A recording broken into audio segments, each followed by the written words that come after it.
এই পাঠমুহূৰ্তত আমাৰ তৰফৰ পৰা আপোনালোকৰ এই পবিত্ৰ অনুষ্ঠানটিত উপস্থিত হ'বলৈ নিমন্ত্ৰণ জনোৱা গৃহস্থক আমি আমাৰ তৰফৰ পৰা জনাইছোঁ কৃতজ্ঞতাৰ পৰাই।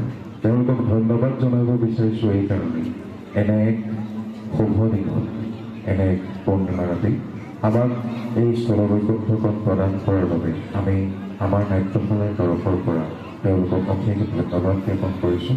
কিয়নো এই অঞ্চলত ভাওনা এভাগী আমাৰ তৰফৰ পৰা, আমাৰ নাট্যশালাৰ তৰফৰ পৰা আমি প্ৰদৰ্শন কৰিবলৈ পালে আমি নথৈ আনন্দিত হ'ম আৰু সেই আনন্দ মনৰ যি মধুৰ ক্ষণ, সেই মধুৰ ক্ষণখন আমাক দিয়াৰ বাবে আমি সেৱকী পৰিয়ালটোক আমাৰ তৰফৰ পৰা ধন্যবাদ জ্ঞাপন কৰিছোঁ। শিৱসাগৰ বেতবাৰীৰ পৰা আমি তেওঁলোকলৈ কিনো আনিম, তাৰে ভিতৰত আমি এখনি কৃতজ্ঞতাৰ ভৰাই এখনি কৃতজ্ঞতাৰ পত্ৰ তেওঁলোকলৈ বুলি কঢ়িয়াই আনিছোঁ। এই কৃতজ্ঞতা পত্ৰখন তেওঁলোকক জ্ঞাপন কৰাৰ আগতে আমি পাঠ কৰি দিবলৈ ওলাইছোঁ।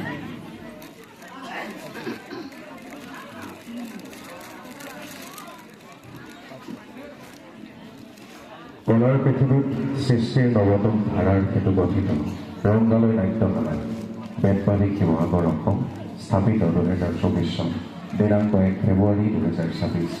কৃতজ্ঞতাৰ শৰাই শ্ৰীকৃষ্ণ বাসুদেৱ দৈৱকী নন্দন কৰি নৱনন্দ গোপকুমাৰ কৃপাময় শ্ৰী গোবিন্দ তজুপকৰ অৰবিন্দ কৰময় লক্ষ্য নমস্কাৰ।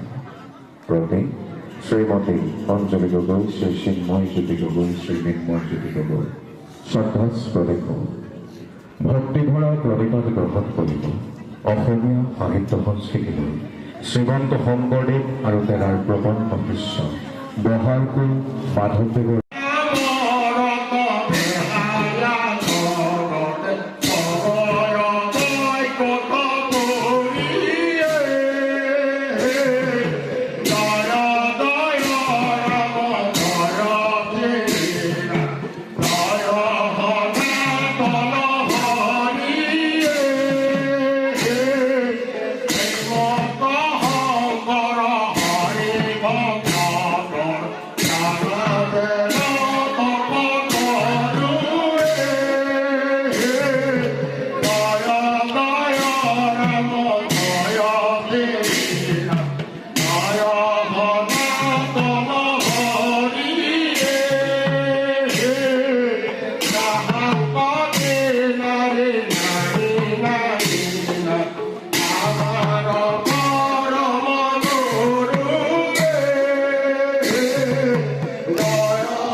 তাত পোহৰতে হ'ল নে কাম? তাত পোহৰতে হ'ল নে? দুই চাইকেল লগালে অকণমান হেৰি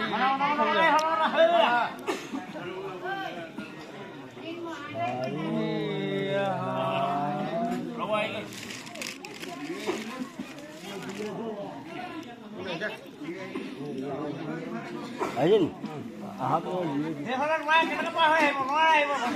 ক'লৈ আহিলে কেলৈ ঘূৰি আহিলে আহক আহক আহক আহক আহক এই হ'ল আহক চেণ্ডেলটো মোক চন্দাই দিলে হ'ব এইখন পাৰ হয়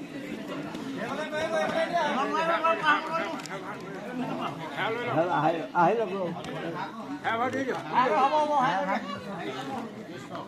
হৰি